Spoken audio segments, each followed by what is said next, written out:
Obviously ওনার ব্যাপারে খুবই দুর্বল, এবং যে কোনো উত্তম ভার্সেস সৌমিত্র ডিবেট যেটা মানে আমরা কেউই অ্যাপ্রুভ করি না, কিন্তু সবাই ইন্ডালজ করি। তো সেরকম ডিবেট আমি সবসময় উত্তম বাবুর পক্ষ নিয়ে ঝগড়া করেছি, লড়াই করেছি, এবং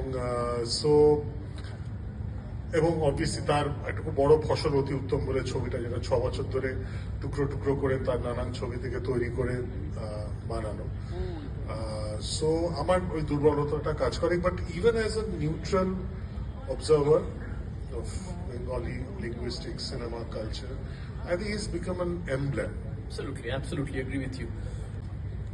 One striking memory হচ্ছে যখন আমি সেটে বসে থাকতাম, বই পড়তাম, and একবার ওদের দুজনের দিকে তাকিয়েছিলাম, maybe it was a romantic scene.